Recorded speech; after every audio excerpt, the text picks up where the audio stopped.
Kabanata 3341. Kasanayan sa pagsunog ng sandata. Lubhang nalubog sa kanilang matinding labanan. Ipinatawag ng Heavenly Majestic Pot ang isa sa kanyang makapangyarihang kakayahan. Ang multi-weapon array ay binubuo ng daan-daang magic treasures. Bigla itong nagliyab sa sarili. At naging mga ball ang apoy. Kapag nasunog na ang mga magic treasures na ito, ang kapangyarihang ilalabas nila ay tataas ng ilang beses. Mukhang sinusunog ng mga magic treasures na ito ang mahalagang orihinal na energy essences. Pagkatapos masunog, sila ay magiging mga basura. Gayunpaman, ang kapangyarihan na kanilang inilalabas ay talagang kahanga-hanga. Komento ni Dustin. Humanga sa hindi malulutas na enerhiya na binigay nito. Alam niya na maaaring sunugin ng isang cultivator ang esensya ng dugo ng kanyang orihinal na enerhiya at gamitin ang isang mas kapuri-puri na enerhiya kaysa sa dati. Hindi kailanman sumagi sa isip niya na magagawa rin iyon ng magic treasures. Maaari nilang pag-alabin ang orihinal na kakanyahan ng enerhiya at dagdagan ang kanilang kapangyarihan ng hindi bababasa. 10 beses, gayunpaman. Upang magawa ito, ang isa ay dapat magkaroon ng masusing pag-unawa sa mga katangian nito. Kung hindi, magiging mahirap malaman kung saan magsisimula. Sa kabutihang palad, ang Heavenly Majestic Pot ay isang magic treasure mismo, may katalinuhan syempre. Kaya naman, madaling mahihinuha na siya ay may mahusay na pagkaunawa sa mga kayamanang ito. Nakalubog pa rin sa labanan. Ang espiritual na kaluluwa ng Heavenly Majestic Pot ay naging isang matandang lalaki na lumulutang sa kalangitan. Ang kanyang mga kamay ay gumagalaw sa isang magandang galaw. Mabagal at malakas na parang tinutulak niya ang isang tiyak na uri ng momentum. Nagdulot ito ng paglakas ng hangin. At ang usok na nakabitin sa hangin ay gumulong sa isang tiyak na parang alon. Ang iba't ibang divine ruling chain ay umulan sa pagitan ng langit at lupa na parang nilayon nilang i-seal ang mundong ito ng buo. Boom! Boom! Boom! Umalangaw-ngaw ang mga tunog ng pagsabog sa kapaligiran. Ang napakalaking pod, na kasing lawak ng isang langit na puno ng mga bituin, na sinamahan ng daan-daang nasusunog na magic treasures, ay nakabuo ng isang mahiwagang hanay ng magic treasure. Inaatake nito ang pinuno ng sekta ng Divine Sect. Parang magugunaw na ang mundo. Multi-weapon array. Talagang karapat-dapat ito sa reputasyon nito. Ang Heavenly Majestic Pot ay nasa Divine Realm lamang. Ngunit maaari itong magpalabas ng napakalakas na hanay ng armas. Kapag ang espiritual na kaluluwa nito ay nag-aapoy sa banal na apoy at maging isang banal na Diyos sa hinaharap. Tiyak na masusugpo nito ang dagat ng chaos. Pinuri ni Peterson ang Taoist ancestor. Ang ibang mga Diyos, kabilang si Morphe, ay tumango bilang pagsang-ayon. Bang! Ang pinuno ng Divine Sect ay nakatanggap ng isang marahas na suntok at itinapon ilang metro palayo. Tinapik niya ang bibig ng dugo at umubo ng paos dahil sa sakit. Noong una ay siya ang nangibabaw. Ngunit ngayon, ang mga talahanayan ay nagbalik. At siya ay nakakakuha ng kahabag-habag na pagkatalo. Sa tingin mo ba ikaw lang ang may kakayahang magsunog ng blood essence ng iyong orihinal na enerhiya? Ano sa tingin mo ay hindi ko magagawa iyon? Ang pinuno ng Divine Sect ay malamig na tumitig sa Heavenly Majestic Pot. Boom! Bigla na lang nagliyab ang kanyang katawan at nag-transform sa isang nagninangas na ball ang apoy. Kapansin-pansing nagbago ang kanyang aura, mas marahas ito kaysa dati. Sa estadong kinalalagyan niya ngayon, itinaya na niya ang kanyang buhay. Patayin siya. Itinaas ng pinuno ng Divine Sect ang kanyang Heavenly Majestic Sword at nilaslas patungo sa Heavenly Majestic Pot. Ang maliwanag na ningning ng espada ay pumutol sa walang hangganang universo. Sa lakas, nadala nito, parang hindi napigilan. Pumunta ka sa impyerno. Ang Heavenly Majestic Pot ay hindi uupo ng tamad. Sumigaw ito. At ang napakalaking tripod ay sumali sa daan-daang nasusunog na mga kayamanan ng mahika na sumulong. Nayumanig sa mabituing kalangitan. Sa kanilang harapan, puff! Sa kasukdulan ng labanang ito, sabay na bumulwak ng dugo ang dalawa. Ang labanan ay mabangis. At gayon pa man, walang naglalayong huminto. Mukhang kinakabahan si Dustin. Handa siyang tulungan ang Heavenly Majestic Pot anumang oras. Sa sandaling ito, bakit ka mag-abala? Nangyayari ang lahat ng may magandang dahilan. Ano man ang ginawa mo ay makakahanap ng paraan at babalik sa iyo balang araw. Isang buntong hininga ang nagmula sa napakalaking bundok sa core area ng Divine Sect. Ito ay isang lugar kung saan nagtatago ang tatlong matandang master ng Divine Sect. Pinandilatan ni Dustin ang mga matatanda. Nagtataka tungkol sa kanilang mga intensyon. Pagkaraan ng ilang sandali, bumalik. Isa pang boses ang umalangaw-ngaw mula sa bundok. Isang di nakikitang higanting kamay ang napakalawak na humawak sa Heavenly Majestic Sword mula sa mga kamay ng pinuno ng Divine Sect. Binawi nito ang sandata sa kanya. Dahil sa kawalan ng bantay, nakita na lamang ng pinuno ang paglipad ng espada mula sa kanyang kamay patungo sa malaking bundok. Hindi. Ang pinuno ng Divine Sect ay umungal. Ang kanyang mukha ay namutla sa takot. Ang kanyang lakas ay nag-aalinlangan. At wala siyang sapat upang mahigpit na hawakan ang kanyang espada. Alam niya na ang tatlong matatanda ay gumagamit ng mga lihim na pamamaraan para bawiin ang Heavenly Majestic Sword. Ang Heavenly Majestic Sword ay ang banal na sandata ng ating Divine Sect. Hindi namin ito hahayaang mamatay kasama mo. Isang matandang boses ang nagmula sa malayo at umalangaw-ngaw sa mga tainga ng pinuno ng Divine Sect. Nilinaw ito ng mga elder ng Divine Sect. Tuluyan na silang sumuko sa kanilang pinuno. Pakiusap, iligtas mo ako, mga elder. Nagtrabaho ako para sa Divine Sect sa loob ng napakaraming taon. Kahit na hindi ako gumawa ng anumang kontribusyon. Nagtrabaho ako ng husto kahit papaano. Ang mukha ng pinuno ay kasing putla ng kumot. Alam niya na kung wala ang Heavenly Majestic Sword, hindi na siya makakapantay sa Heavenly Majestic Pot. Sa kasamaang palad, sa kabila ng kanyang mga pag-iyak at pagsusumamo, wala siyang natanggap na tugon mula sa bundok kundi ganap na katahimikan. Pumunta ka sa impyerno. Ikaw na matandang hamak. Kinuha ng Heavenly Majestic Pot ang pagkakataong ito at iwinagayway ang kanyang mga kamay. Napinukaw ang daan-daang nasusunog na kayamanan ng mahika at nagbomba pasulong. Ang bawat magic treasure ay may mahabang buntot ng apoy. At saan man ito dumaan, ang kawalan ay natunaw. Puff! Naputol ng magic weapon ang kanang braso ng pinuno. Malakas na bumuhos ang dugo mula sa braso niya. Ikaw! Ang kanyang mukha ay nagiging mahina at mapotla. Sa pagtatangkang iligtas ang sarili.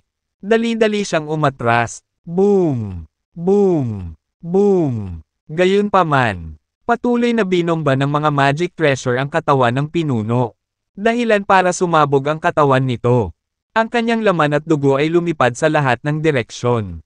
At ang kanyang mga putol na paa ay tumalsik. Hindi ko tinatanggap ito. Angal niya. Siya ay isang marangal na pinuno ng Divine Sect, na dating isang makapangyarihan at malupit na figure sa 3,000 malaki at maliliit na universo. Ito ba ang kanyang kapalaran? Ang mamatay sa punong tanggapan ng Divine Sect. Isang pakiramdam ng kalungkutan ang biglang bumalot sa kanyang puso. Ayaw niyang mamatay ng ganito. Wala sa pinakabuod ng kanyang minamahal na Divine Sect. Gayunpaman, ang sitwasyon ay mas mahirap kaysa sa naisip niya. Alam niyang hindi niya matatakasan ang kamatayan. Hindi ako mamamatay. Angal niya. Ayaw na niyang manatili pa rito. Ano man ang lahat ng mayroon siya. Tumalikod siya at sinubukang punitin ang kawalan at tumakas. Gayunpaman, ang Heavenly Majestic Pot ay nagtakda na ng intensyon na patayin siya. Hindi ito magbibigay sa kanya ng pagkakataong makatakas. Boom! Boom! Boom! Inatake ng nagliliyab na magic treasure ang katawan ng pinuno. Sa isang kisap mata, naputol ang ulo ng pinuno at sumabog ang kanyang katawan. Pumunta ka sa impyerno. Hamak ka. Ang Heavenly Majestic Pot ay sumugod. At dinurog ang sirang katawan at ang espiritual na kaluluwa ng kaaway nito. Boom! Ang sirang katawan at espiritual na kaluluwa ng pinuno ng Divine Sect ay napawi. Na naging ulan ng dugo. Isang dakilang master ang namatay sa kamay ng Heavenly Majestic Pot. Noong mga araw na hindi nagpakita ang mga Diyos. Isa siya sa mga nangungunang tao sa 3,000 malalaki at maliliit na universo. Walang sino man ang umasa na balang araw ay mamamatay siya ng malungkot ng ganito. Dustin, ang pinakapanghihinayang sa buhay ko ay ang magalit sa'yo. Bago siya namatay, ginamit niya ang kanyang huling lakas upang ipahayag ang kanyang pagdadalamati kay Dustin. Sa pagtingin sa nawasak na pinuno ng Divine Sect, nakaramdam si Dustin ng bahid ng awa at habag sa kanya. Gayunpaman, ang mundo ng mga magsasaka ay tulad nito. Malupit at walang awa. Guro, sa wakas na ipaghiganti kita ng sarili kong mga kamay. Ang matandang lalaki, ang espiritual na kaluluwa ng Heavenly Majestic Pot, ay lumuhad sa ilalim ng mabituing kalangitan at sumigaw. Nagawa niya ito sa wakas. Well, tapos na ang laban. Next, we have enough time to rob them. Ang mga tingin ni Dustin ay malisyosong dumaan sa lahat ng rehiyon ng punong tanggapan ng Divine Sect. Hindi na siya makapaghintay na habulin ang lugar na ito. Nagkaroon ng magulong hangin sa punong tanggapan ng Divine Sect. Maraming miyembro ng Divine Sect ang may mga komplikadong ekspresyon sa kanilang mga mukha. Natarante sila nang makita nilang namatay ang kanilang pinuno ng sekta ng napakalupit. Nasaksihan nila kung paanong ang kanyang katawan at espiritual na kaluluwa ay nawasak ng walang awa. Siyempre, walang sino man ang maaaring mag-isip o maglakas loob na tumayo laban sa karahasan. Walang sino man ang maaaring makakuha ng lakas ng loob na tumutol o labanan ang pag-atake. Sa isang banda, sobrang nakakatakot ang lakas ng mga nasa side ni Dustin. Idinagdag dito ang kapangyarihan ng 8 banal na Diyos na sumusuporta sa kanila. Walang alinlangan. Sila ay hindi magagapi. Sa kabilang banda, ang 3 matatanda ng Divine Sect ay nagpadala ng mga mensahe sa bawat miyembro ng Divine Sect, na ipinapalam sa kanila na hindi na sila dapat kumilos muli at dapat kumagat ng bala. Bukod dito, maliwanag na ngayon na ang lahat ng mga senior na pinuno ng Divine Sect ay kontrolado din ng mga alipin ng Divine Realm ni Dustin. Ang natitirang mga miyembro ay medyo mahina. Malinaw na kahit gusto nilang lumaban ay wala silang kakayahan. Hindi nila kayang pantayan ang kapangyarihang taglay ng mga nasa panig ni Dustin. Halika dito at hanapin ang lugar na ito. Tingnan natin kung anong mga kayamanan ang nakatago dito. Kinawayan ni Dustin ang kanyang kamay at inutusan ang kanyang mga tauhan na magtrabaho at hanapin ang mga mahahalagang bagay na maaaring itago doon. Oo, Master. Daan-daang mga alipin ng Divine Realm ang sabay-sabay na sumagot. Paulit-ulit na umalangaw-ngaw sa hangin ang nakakasakit sa tenga ng kanilang mga salita. Haha, alam na alam ko ang lugar na ito. Nakita ko na may mga treasure house, magic herbs, crystal mine at libraries kung saan-saan. I'm very sure about it. Kaya, mga binata, makinig kayong mabuti sa aking utos. Tutulungan kita at hahanapin natin silang lahat. Tuwang-tuwang umungal ang Heavenly Majestic Pot. Naalala nito ang mga araw na dati itong miyembro ng Divine Sect at nanatili sa punong tanggapan upang magsaka sa buong taon. Ito ay gumugol ng mahabang panahon doon. Kaya, alam na alam nito ang lugar na ito. Sa katunayan, noong nasa Divine Sect pa ako, lagi kong pinangarap na hahanapin ko ang lahat ng kuweba at sikretong silid ng mga taong hindi ko nagustuhan sa punong tanggapan. Kung talagang nangyari iyon, ito ay magbibigay ng malaking kasiyahan sa akin. Sa totoo lang, hindi ko inaasahan na darating ang araw na sa wakas ay magkakaroon ako ng pagkakataon na gawin ito. Matutupad ko ang pangarap ko ngayon. Tuwang-tuwang sabi ng palayok. Nangangati na subukan ang lahat. Hindi ito makapaniwala na matutupad ang hiling nito. Namula ang mukha ni Dustin. Nakikinig sa mga salita ng palayok. Naisip niya sa sarili. Well, you are so straightforward. Sige, tara na. Sa pamamagitan ng pagwagayway ng kanyang kamay, ang espiritual na kaluluwa ng palayok ay sinenyasan ng daan-daang alipin na sundan siya. Handa silang lahat na kunin ang lahat ng kayamanan na maaaring nasa lugar na iyon. Lahat ng matataas na pinunong iyon ng Divine Sect, kasama ang Superior Elder, ay nabigla nang makita ang eksena sa harap ng kanilang mga mata. Maya-maya lang, umalangaw-ngaw sa hangin ang isang boses na nagmumula sa malayo. Kaming tatlo, pagkatapos ng aming talakayan, ay nagkakaisa ng desisyon. Napagpasyahan namin na pansamantalang papalitan ang pinuno ng Divine Sect. Ang bagong pinuno ay ang Heavenly Majestic Pot. Ang boses ay pagmamayari ng isa sa tatlong matatandang iyon na nagpasya. Ito ay malinaw at ang mensahe ay umabot sa pandinig ng lahat. Ha?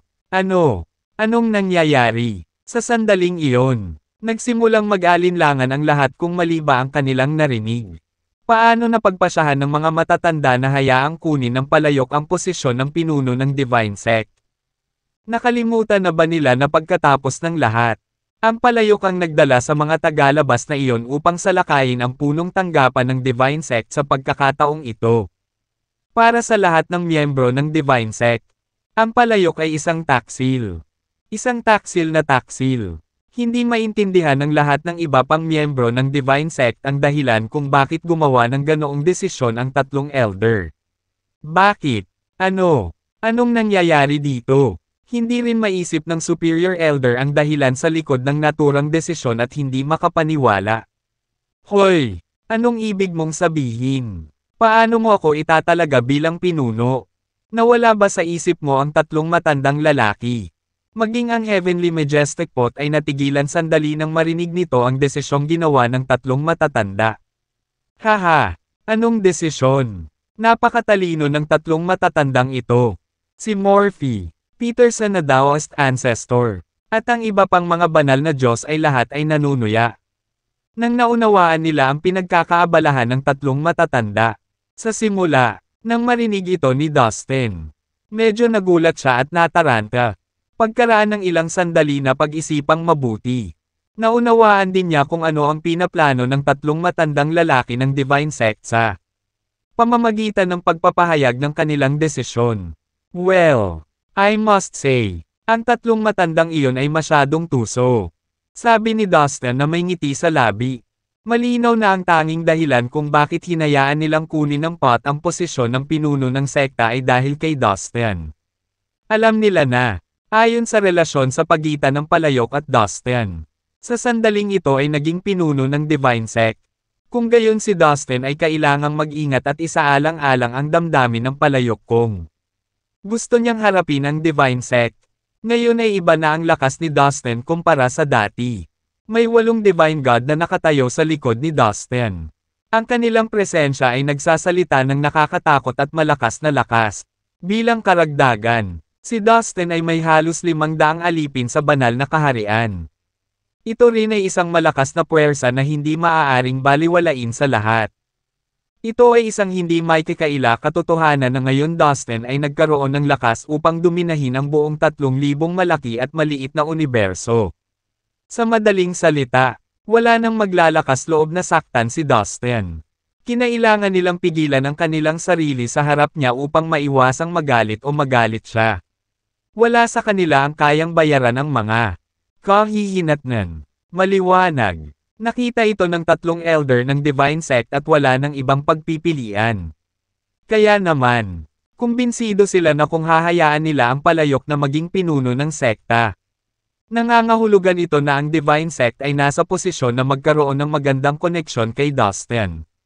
Sa ganitong paraan, hindi lamang ligtas na malalampasan ng Divine Sect ang krisis na kinakaharap nila. Ngunit ito rin ay magbibigay daan sa kanila na magkaroon ng malakas na reinforcement sa hinaharap. Sa katunayan, ito ay isang napakatalino na ideya. Isinasaalang-alang ang lahat ng mga kadahilanan. Ang tatlong matatandang lalaki ay tinapos ang kanilang talakayan ng palihim at gumawa ng gayong desisyon. Well, naiintindihan namin na hindi mo gusto ang Divine Sect noon dahil sa kasalukuyang pinuno ng sekta. Ngunit ngayon na pinatay mo siya gamit ang iyong sariling mga kamay.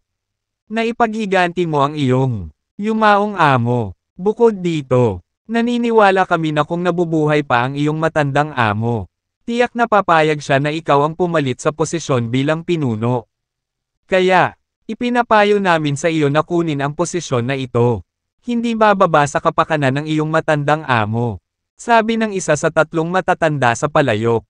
Tama. Heavenly Majestic Pot, hindi mo ba alam na noon?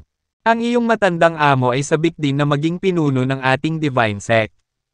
Isaalang-alang na lamang ito bilang isang paraan upang matupad ang kanyang huling kahilingan. Ang iba pang dalawang matanda ay nagsimula na ring akitin ang palayok.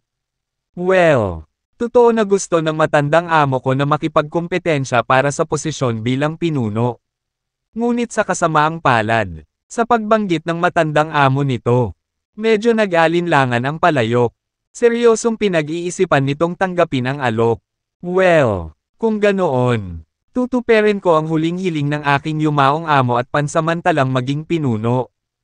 Sa wakas, tumango ang palayok bilang pagsang-ayon. Sa sandaling mabanggit ang matandang amo nito, lagi itong nakakaramdam ng kaawa-awa at handang gawin ang lahat para sa kanya. Sige, kaya, mula ngayon ikaw ay ituring na pinuno ng Divine Sect. Tuwang-tuwang sabi ng tatlong matatanda sa palayok. May halong excitement at saya ang boses nila. Pagkatapos ay lumingon sila sa mga tao ng Divine Sect at nag-utos sa lahat ng miyembro ng Divine Sect sa paligid. Lahat mula sa Divine Sect. Makinig kayong mabuti. Agad na yumuko sa aming bagong pinuno. Well, hayaan mo na sila. Kanina pa ito pinapanood ni Dustin. Wala siyang ibang pagpipilian kundi utusan ang kanyang mga alipin ng Divine Realm na palayain ang lahat ng nakatataas na pinuno ng Divine Sect na nahuli. Dahil sa pagkadismaya, inis at sama ng loob, pinangunahan ng superior na elder ang mga nakatataas na pinuno ng Divine Sect at ang lahat ng iba pang miyembro na yumuko ng may paggalang sa palayok. Sa katunayan, maraming miyembro ng Divine Sect ang ayaw tanggapin ang nakakagulat na balita.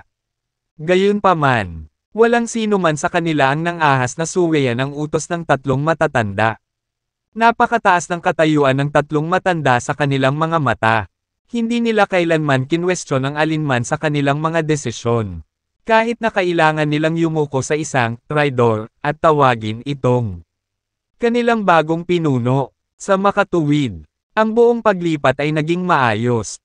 At tinanggap ng lahat ang palayok bilang kanilang bagong pinuno. Haha, ito ay hindi ka pani-paniwala. Ngayong naging pinuno na ako ng sekta, alam kong lahat ng ari-arian ng Divine Sect ay magagamit ko. Mayaman ako. Oo, mayaman na ako. Ang palayok ay ngumisi mula tenga hanggang tenga. Habang ang mga mata nito ay nagniningning sa matinding kagalakan. Hoy pare, magseryoso ka na, leader ka na. Paano mo nasasabi ang ganyan? Ilagay sa isip ang mga bagay na iyon. Ngunit huwag mong sasabihin. Sabi ni Dustin sa palayok sa pamamagitan ng kanilang telepathic link. Sa pagmamasid sa kasakiman sa mga mata ng kanyang bagong pinuno, naramdaman ng nakatataas na elder na bumilis ang tibok ng kanyang puso. Natatakot siya na baka lalong lumala ang mga pangyayari. Naisip niya sa sarili, damn, halatang hindi mabait ang kalderong ito. Ngayong naging pinuno na ito, natatakot ako na ang ating Divine Sect ay magdurusa ng husto. Kasabay nito, nakatayo sa napakalaking bundok sa di kalayuan. Ang tatlong matatanda ng Divine Sect ay nagkaroon din ng parehong pakiramdam. Sa hindi malamang dahilan, pakiramdam ko ay nagkamali tayo ng desisyon. Ang pagtatalaga ng palayok bilang bagong pinuno ay parang paglalagay ng pusa malapit sa mangkok ng gold pies. Ako lang ba o iniisip nyo din? Ang palayok ay tila hindi mapagkakatiwalaan. Mahinang sabi ng isa sa tatlong matanda. Well, ngayon dumating na ang mga bagay sa punto na wala na tayong magagawa. Pansamantala, hayaan mo na lang ang kaldero kung ano ang gusto nitong gawin. Hanggat hindi nito masisira ang pundasyon ng ating divine sekta, kailangan nating pumikit sa mga gawin nito. Wala sa paningin, wala sa isip, dagdag ng isa pang matanda. Iyon lang ang maibibigay niyang payo sa kasalukuyang sitwasyon. Alam na alam ng tatlong elder ang kahihinatnan ng kanilang desisyon. Binaliwala ng tatlong elder ang lahat ng nangyari sa Divine Sect. At pagkatapos ay nakatulog ng mahimbing. Alam na alam nila na dahil sa relasyon sa pagitan ng palayok at Dustin, ang pundasyon ng Divine Sect ay magiging ligtas sa ngayon. Master Peterson, Master Morphy, ano ang masasabi mo? Paano kung manatili tayo rito at magpagaling ng isang araw? Tumingin si Dustin kay Peterson ang Daoist Ancestor at Morphy. At nagtanong ng may paggalang. Lahat tama. Tumanggo sina Peterson at Morphy bilang pagsang-ayon. Medyo nakahinga rin sila ng ilang sandali bago magpatuloy. Pagkatapos ay pansamantalang tumira ang lahat sa punong tanggapan ng Divine Sect upang makapagpahinga. Dahil ang palayok ay naging pinuno ng sekta. Ang lahat ay madaling magawa. Personal na tinanggap sila ng Superior Elder at nag-ayos pa ng mga high-class villa para makapagpahinga sila. Mula ng formal na maupo ang palayok bilang pinuno. Naging abala ito.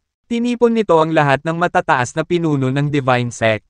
Nakipagpulong sa kanila at masigasig na pinangasiwaan ang mga gawain ng sekta. Sa pagtingin sa palayok na gumagana ng seryoso at abalang kasama sa lahat ng mga paglilitis. Hindi mapigilan ni Dustin na matawa. Naisip niya sa kanyang sarili. Bueno, talagang ang Heavenly Majestic Pot ay tila angkop na maging pinuno. Sa punong tanggapan ng Divine Sect, mayroong isang malaking villa sa isang matarik. Liblib at berdeng bundok, isang malaking grupo ng mga tao ang naghihintay sa labas ng villa. Dustin, Violet, Caroline, Ivy, Sue, ang Divine Silkworm, Hair at iba pa ay naroon lahat. Gayun din, maraming mataas na antas na pinuno mula sa Fallen Immortal Cosmos ang naruroon. Guro, magiging maayos ba ang gnome? Tanong ni Violet. Si Master Peterson at Master Morphy ay nagsuri sa gnome. Tila, nakoma siya dahil sa labis na pagkonsumo ng kanyang orihinal na asensya ng dugo. Kasalukuyan siyang ginagamot ng dalawang amo habang nagsasalita kami. Sigurado akong magiging maayos siya. Sabi ni Dustin. Naubos na ng gnome ang lahat ng orihinal niyang essence ng dugo para protektahan ang daan-daang milyong nilalang sa Fallen Immortal Cosmos. Kung may nangyaring masama sa kanya, hindi ako makakatulog ng maayos sa gabi. Napabuntong hininga si Kevin. Mula nang makoma ang gnome. Nagpadala na si Kevin ng maraming bantay para protektahan siya. Pagkarating sa punong tanggapan ng Divine Sect at pansamantalang tumira. Agad na hiniling ni Dustin kay Peterson ang Daoist Ancestor at Morphy na pagalingin ang gnome. Violet, kapag nagising ang gnome, dapat mong sabihin sa akin ng detalyado kung ano ang nangyari sa iyo sa Boss of Darkness sa Divine Beings World. Sabi ni Dustin. Sige. Tumanggo si Violet. Sa pagkakataong iyon ay biglang bumukas ang pinto ng villa. Nag-walkout sina Peterson at Morphy. Pagkatapos, lumabas sa likuran nila ang isang binata na naka-purple. Medyo namutla ang mukha niya na parang kagagaling lang sa malubhang karamdaman. Gnome, okay ka lang ba? Tuwang-tuwa si Dustin at nagmamadaling naglakad palapit sa kanila. Iniligtas ng dalawang master na ito ang buhay ko.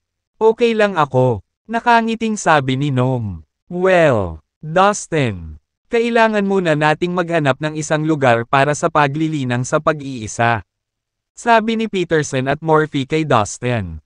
Pagkatapos, nawala sila sa isang iglap. Gnome, nailigtas mo ang buhay ng daan-daang milyong nilalang sa Fallen Immortal Cosmos. Sa ngalan ng buong cosmos, nais kong ipahayag ang aking taos-pusong pagpapahalaga. Buong pusong sabi ni Kevin sa gnome. Ang iba pang mga nakatataas na pinuno ng Fallen Immortal Cosmos ay sumulong din upang ipaabot ang kanilang pasasalamat sa gnome. Makalipas ang isang oras, umalis na ang karamihan. Dustin, the gnome, Violet, the Divine Silkworm, Susie, and her brother entered the villa. Mahigpit na sinundan ni na Caroline, Ivy, at Susie Dustin. Matagal na silang hiwalay ni Dustin at na-miss siya ng sobra. Ngayong magkakasama na silang lahat, natural na silang nakadikit sa isa't isa. Violet, matagal ko nang gustong malaman kung ano ang nangyari sa inyong lahat sa Boss of Darkness sa Divine Beings World. At nasaan ang maliit na Infinity Beast? Nagmamadaling tanong ni Dustin kay Violet. Hanggang ngayon lang siya nagkaroon ng panahon para tanungin ang buong bagay. Sige, ganito ang nangyari. Tumanggo si Violet at sinabi kay Dustin ang lahat. Ito ay lumabas na pagkatapos na pumasok si Violet, ang Heavenly Majestic Pot, at ang iba pa sa Divine Beings World. Nakatagpo nila ang mga tao mula sa mga pangunahing sekta ng 3,000 malaki at maliit na universo. Sila ay patuloy na tinutugis at pinipilit na magtago paminsan-minsan. Ang mga tao ng mga nangungunang sekta na iyon ay makapangyarihan at may sapat na kagamitan. Walang kalaban-laban si Violet at ang kanyang mga kasama. Sa makatuwid, wala silang pagpipilian kundi ang tumakas sa kalaliman ng kadiliman. Ang kalaliman ay isang mapanganib na lugar. Hindi nagtagal pagkatapos nilang pumasok dito. Nakilala nila ang lahat ng uri ng kakila-kilabot na krisis. Ang bawat isa sa kanila ay nasugatan ng husto. At kung minsan ay nasa mga sitwasyon kung saan sila ay muntik ng mapatay. Sa kabutihang palad, sa isang kritikal na punto ng oras, mayroong ilang nakakatakot na nilalang sa kailaliman na tila nakilala ang maliit na Infinity Beast. Saan man magpunta ang maliliit na Infinity Beast, ang ibang mga nilalang ay magkukusa na umatras. Lahat ay nagulat at natuwa. Ngunit hindi nila alam kung bakit ang mga nilalang na iyon ay tumakas mula sa maliit na infinity na hayop. Hindi nagtagal, mas lumalim sila sa bangin. Sa hindi inaasahang pagkakataon, ligtas silang nakapasok sa core area ng bangin. Sa core area, inalis ng isang nakakatakot na nilalang ang maliit na Infinity Beast. Simula noon, hindi na nakita ni Violet at ng iba pa ang maliit na Infinity Beast. Para naman kay Violet at sa iba pa, inilagay sila ng misteryosong nilalang sa isang banal na bundok sa gitnang bahagi ng kalaliman. Ang bundok ay napuno ng makapal na banal na ningning at espiritual na enerhiya mula sa langit at lupa. Ang lahat ng uri ng mga batas ng kalikasan ay lumitaw at lumutang sa hangin. Habang ang mga kakaibang awit ng pinakamataas na kaliwanagan ay umalangaw-ngaw sa lugar paminsan-minsan. Bukod dito, tumubo ang mga banal na damo sa buong banal na bundok. Sa kanilang pananatili, si Violet at ang iba pa ay kumukuha ng mga divine herbs araw-araw. Nakikinig sa mga kaakit-akit na tunog ng mahiwagang pag-awit, at naiintindihan ang mga batas ng kalikasan. Sa maikling panahon, ang kaharian ng lahat ay sumulong ng mabilis. Nakakamangha ang bilis nilang makalusot. Teka, Violet, ibig mo bang sabihin ay umiinom ka ng mga divine herbs araw-araw habang nanatili ka sa banal na bundok na iyon? Paano ito posible? Sa oras na iyon, sa iyong lakas, kung araw-araw kang umiinom ng mga halamang gamot na iyon, hindi mo na kaya ang kapangyarihan at sasabog na sa kamatayan. Hindi napigilan ni Dustin na pigilan si Violet. Oo, Master. Ngunit ang nakakatakot na nilalang na kinuha ang maliit na Infinity Beast ay nagbigay sa bawat isa sa amin ng isang divine level na tableta. Sa ganoong paraan, hindi namin kailangang mag-alala tungkol sa aming mga katawan na sumabog. Sinabi niya sa amin na ang mga table tasks ay neutralisahin ang kapangyarihan ng mga banal na halamang gamot. At magsusulong ng kanilang panunaw at pagsipsap sa ating mga katawan. Paliwanag ni Violet, may ganyan ba talagang tableta? Wow! Kahanga-hanga yan. Kung mayroon kang ganoong uri ng tableta, maaari mong kainin ang mga divine herbs bilang iyong pagkain araw-araw. Hindi nakakagulat na lahat kayo ay nagkaroon ng napakabilis na tagumpay. Gulat na bulalas ni Dustin. Hindi po, Master. Sa katunayan, ang nakakatakot na nilalang ay minsan nang ipinaalala sa amin ang tungkol dito. Maaari lamang kaming uminom ng isang damo araw-araw. At hindi na higit pa. Kung higit pa riyan ang hinihigop natin, sasabog agad ang katawan natin. Sagot ni Violet. Oh, nakikita ko. Kakaiba yon. Bakit napakahusay ng pakikitungo sa iyo ng isang nakakatakot na nilalang sa kailaliman? Naguguluhang tanong ni Dustin. Hindi namin alam. Pero mabait talaga siya sa amin. Binigyan din niya ang bawat isa sa atin ng isang hanay ng mga lihim na pamamaraan ng paglilinang ayon sa mga natatanging katangian natin. Upang maisagawa natin ang mga ito sa panahon ng ating paglilinang. Ako mismo ay nakakuha ng isang hanay ng mga sinaunang kasanayan sa ilusyon. Nakuha ng Heavenly Majestic Pot ang multi-weapon array. Si Suzy at ang kanyang kapatid ay nakakuha ng isang set ng Heavenly Phoenix Swordsmanship, at ang Divine Silkworm ay nakakuha ng isang set ng Chaotic Divine Feast. Nakuha ng Gnome ang pinakamakapangyarihan. Nakakuha siya ng isang magulong magic treasure. Ang Space Gate. Ang Space Gate ay naglalaman ng napakatalino na spatial power at space law para maunawaan niya. Masiglang paliwanag ni Violet. Wow! Mukhang lahat kayo ay nakakuha ng maraming kayamanan sa kalaliman ng kadiliman. Naiinggit ako sa'yo. Masayang sabi ni Dustin. Nga pala, sino sa lupa ang nakakatakot na nilalang na iyon? Ano ang kanyang itsura? Tanong ni Dustin. Actually, hindi namin nakita ang mukha niya. Gagamitin lang niya ang kanyang boses para makipag-usap sa amin sa bawat oras. At walang pagkakataon na nagpapakita siya sa aming harapan. Umiling si Violet at sinabing, ang buhay ng maliit na Infinity Beast ay hindi nanganganib. Tama ba? Medyo nag-alala si Dustin. Huwag kang mag-alala, Master. Ang nakakatakot na nilalang ay minsang nagdala sa amin ng isang Jade Slip mula sa maliit na Infinity Beast. Sinabi niya na ang maliit na Infinity Beast ay napakahusay at naglilinang. Sa abot ng kanyang makakaya, darating siya upang makita tayo sa lalong madaling panahon kapag nagtagumpay siya sa kanyang paglilinang. Dagdag ni Violet, well, sana balang araw makabalik ang munting Infinity Beast para makita tayo. Sabi ni Dustin na medyo gumaan ang pakiramdam.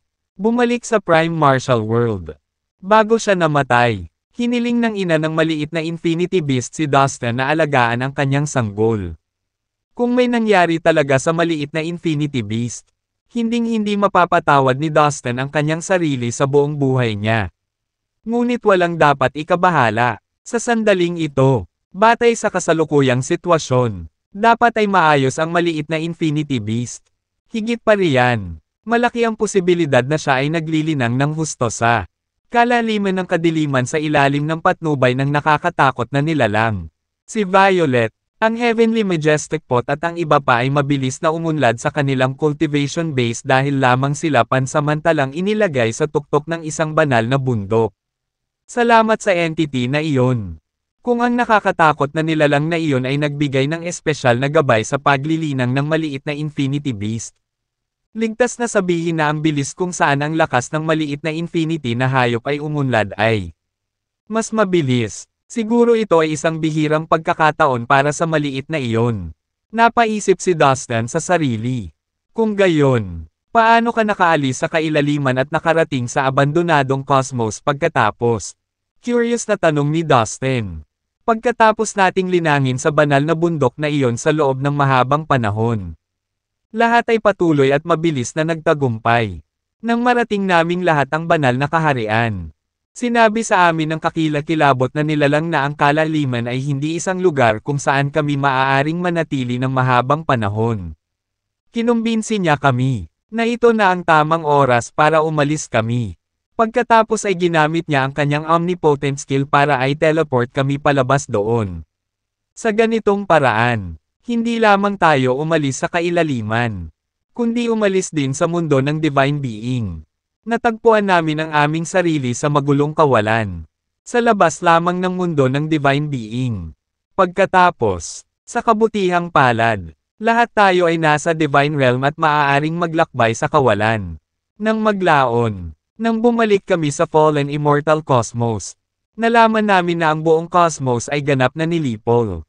Kung tungkol sa daan-daang milyong mga nilalang sa cosmos, hindi sila matagpuan. Hindi natin alam kung buhay pa ba sila sa isang lugar o patay na silang lahat. Pagkatapos ay tahimik kaming naglibot sa buong 3,000 malalaki at maliliit na universo at nagtanong tungkol sa kinaroroonan ng mga nawawalang nilalang ng ating cosmos. Pagkaraan ng ilang araw pa, nakatanggap kami ng balita na ang isang master sa Divine Realm ay nakahanap ng kinaroroonan ng mga nawawalang nilalang. Na nasa isang abandonadong cosmos malapit sa 3,000 malalaki at maliliit na universo. Hindi na kami nag-aksaya ng oras at nagmamadaling pumunta doon. Sinabi ni Violet kay Dustin ang lahat. Walang iniwan na maliit na detalye. Oh, nakikita ko. Tumango si Dustin at tuluyang naintindihan ang nangyari. Napakaswerte mo sa pagkakataong ito. Bulalas niya. Bueno, gising na ang gnome. Ang bawat tao'y nangangailangan ng isang buong araw na pahinga. Bukas, dadalhin natin ang ating paglalakbay sa 3,000 malaki at maliliit na universo at bibisitahin ang iba pang makapangyarihang mga sekta. Umaasa kaming humiram ng ilang mapagkukunan mula sa kanila. Pagkatapos ay babalik tayo sa Fallen Immortal Cosmos at simulan itong muling itayo. Ito ay magiging isang paglalakbay at ang gawain sa kamay ay napakalaki. Kaya kailangan nating maging handa. Dagdag ni Dustin. Dustin, gusto ka naming magpalipas ng gabi. Marami tayong pag-uusapan. Malumanay at buong pagmamahal na sabi ni So kay Dustin. Si Caroline at Ivy naman ay namulan ng bahagya sa pag-iisip na makasama si Dustin ng gabing iyon. Sana nagtanong ka. Tumango si Dustin sa Baikindat. Excited din siya. Humajejek si Violet at inirapan si Dustin. Violet, bakit ka tumatawa? Nang mapansin ni Violet na malabo ang ngiti. Napahiya si Sue at sinuntok siya na parang tigre.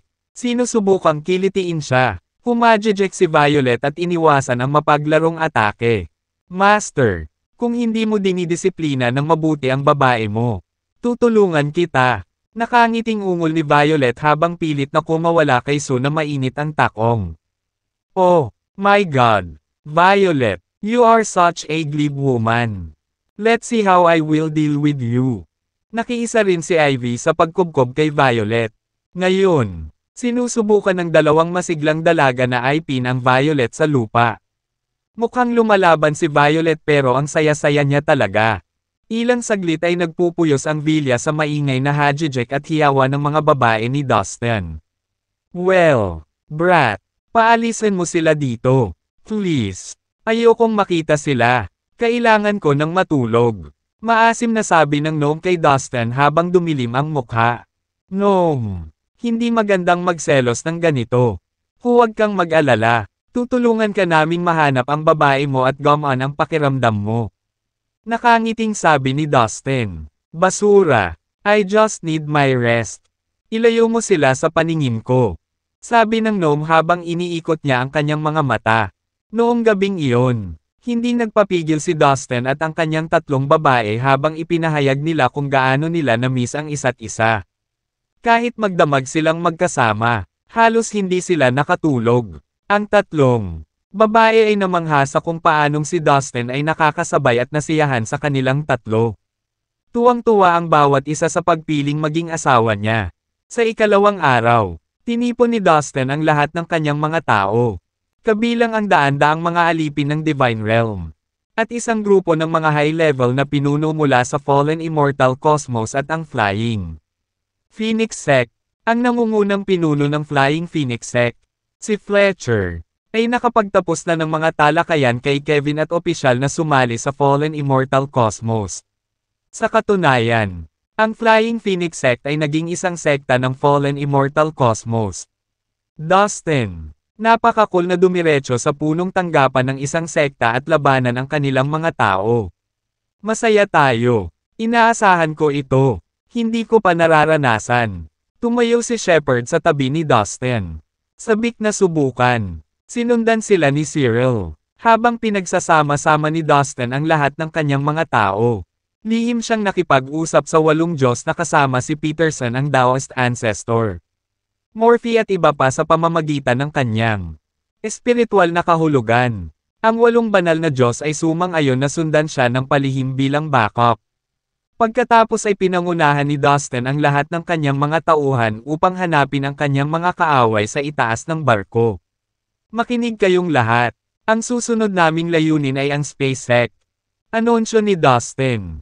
Pagkatapos, inilipat niya silang lahat sa Slave Tower at kinuha ang Reincarnation Token. Handang i-activate ito. Hoy, brat, hintayin mo ako. Sasama ako. Biglang dumating ang Heavenly Majestic Pot mula sa malayo, na sinundan ng isang grupo ng mga tao mula sa Divine Sect. Kasama ang kanilang Superior Elder. Loco came just in time. Are you sure that you want to go?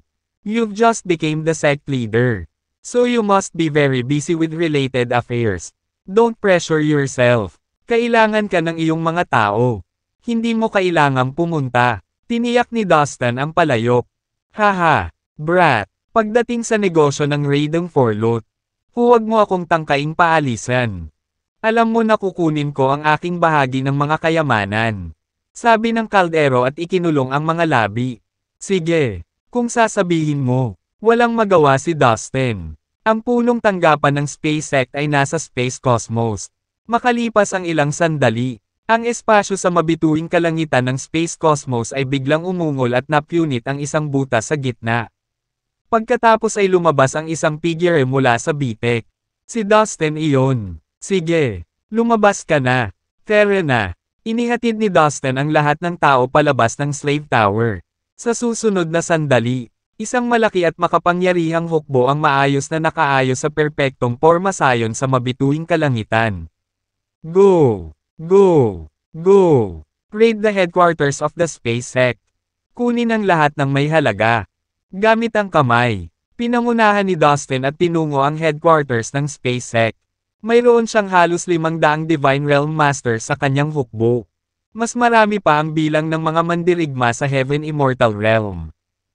Ang bawat isa sa kanila ay naglabas ng kanilang sariling presyon ng enerhiya ng walang pag-aalinlangan at ginawa itong isang walang katapusang enerhiyang bagyo na humihip patungo sa kanilang mga kaaway na walang pag-aalinlangan. Sa napakaraming Divine Realm Masters na sabay-sabay na naglalabas ng energy pressure. Parang wawasakin na nila ang buong cosmos na ito sa lalong madaling panahon.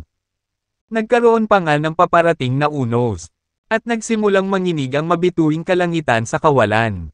Sa space cosmos, naramdaman ng lahat ng nilalang na naninirahan sa iba't ibang mundo ang biglaang kakilakilabot na panginginig ng boses. Sa wakas dumating na si Dustin. Isang nasa katanghaliang gulang na lalaki na nakaupo sa isang lugar sa gitna ng isang matayog na palasyo sa punong tanggapan ng SpaceX na nahihirapang nagdeklara. Ang lalaking nasa katanghaliang gulang ay nakasuot ng isang gintong dilaw na damit, na may malawak na noo at matalas na mga mata. Siya ang pinuno ng SpaceX at naglabas ng isang uri ng madaling pagtitiwala. Sa bulwagan, mahigit 100 senior member ng SpaceX ang natipon. Napabuntong hininga ang lahat sa kalungkutan at kahit medyo kinilabutan. Papunta na si Dustin dito. May kailangan tayong malaman. Mabilis. Kung hindi, malalagay sa panganib ang sekta natin. Sabi ng isang matandang maputi ang buhok. Sabay humugat ng malalim na paghinga. Ano ang maaari nating gawin upang maprotektahan ang ating sarili? Masyadong nakakatakot ang lakas ni Dustin. Imposibleng kalabanan natin siya. Pag-isipan mo, mayroong 8 Divine Gods at daan-daang Divine Realm Masters na sumusuporta sa kanya. Sa ganoong lakas, paano tayo makakalaban sa kanya? Sabi ng isang medyo may edad na lalaki na may mabangis na mukha sa mahina ngunit nagmamadaling boses. Natahimik ang lahat ng nasa kwarto. Well, ano sa tingin mo tungkol dito? Tanong ng pinuno ng sekta habang nakatingin sa isang payat na elder. Ang elder na ito ay isang matalinong tao. At lahat ay kumbinsido sa kanyang kapangyarihan sa pangangatuwiran. Sa tingin ko ang tanging bagay na maaasahan natin ngayon ay ang Sect Protecting Array. Kaagad na utusan ang lahat ng mga tao na bumalik sa lugar na sakop ng Sect Protecting Array. Sabihin sa kanila na hawakan ito hanggang sa kanilang huling hininga. Baka maiiwasan natin ang sakuna na ito. Dahan-dahang tugon ng matanda. Bagamat sinubukan niyang maging kumpiyansa. May pag-aalinlangan na bomb alot sa kanyang boses. Oo, tama ka. Ito lang ang magagawa natin sa sandaling ito. Sabi ng sect leader na bahagyang tumango. Nga pala, ano ang iniisip ng dalawang banal na Diyos? Pagkatapos ng lahat, sila ang namamahala sa SpaceX ngayon. Biglang tanong ng maputi ang buhok. Tulad ng maraming iba pang mga sekta sa 3,000 malaki at maliliit na universo. Ang SpaceX ay naghanap din ng kanlungan sa dalawang banal na Diyos. Umasa sila sa kanila para sa proteksyon. Ang dalawang banal na Diyos noon ay naging pinakamataas na pinuno ng SpaceX. Humihingi na ako sa kanila ng opinyon nila. Naiisip din nila na we should make concession and not pick a fight with Dustin. At, kung kinakailangan, kailangan nating sumuko kay Dustin. Humingi ng awa at sumang-ayon sa kanyang hindi makatwirang mga kahilingan. Mabagal na sabi ng pinuno ng sekta sa tonong talunan. Halata sa lahat na nagmamasid sa usapan na kahit ang dalawang Divine God ay natatakot kay Dustin. Hindi ako makapaniwala na ang isang walang katulad niya ay maaaring umunlad sa napakataas na antas ngayon. Desperadong bulalas ng pinuno ng sekta. Sa bulwagan. Muling bomb alot ang nakakatakot na katahimikan. Ngayon, kailangan nating ipagtanggol ang sect protecting array hanggang sa dulo. Kung mabaygo tayo, kailangan nating gawin ang sinabi ng ating pinuno. Pagbigyan si Dustin. Humingi ng awa. At kahit na sumang-ayon sa kanyang hindi makatwirang mga kahilingan. Iyon ay hindi katanggap-tanggap. But anyway, ayaw naming magkaroon ng conflict sa kanya. Dagdag pa ng payat na matanda. Okay, it's decided. Tumango ang pinuno ng sekta bilang pagsang-ayon sa plano. Sa sandaling iyon, nakarinig sila ng malalakas na pagsabog. Boom! Boom! Boom! Nagkaroon ng kakilakilabot na alon ng enerhiya na umaagos sa labas ng punong tanggapan ng SpaceX. Nayumanig sa mabituing kalangitan. Dumating ang malalakas na aura. Marahas na tumama sa langit at lupa. At lahat ng nasa pagitan ay naiwang nanginginig. Isang agresibong hukbo ang papalapit mula sa malayo. Niyanig ang universo at naging sanhi ng panginginig ng mga bituin. Makinig, mga tao ng SpaceX. Ngayon, ang pinuno ng Fallen Immortal Cosmos, si Dustin Lin, at ako, ang pinuno ng Divine Sect, ay nagsama-sama. Lumabas kayong lahat ngayon at tanggapin kami. Kung hindi, sa pamamagitan ng pagwagayway ng aking kamay, dudurugin kaagad ng hukbo ang iyong punong tanggapan sa alabok.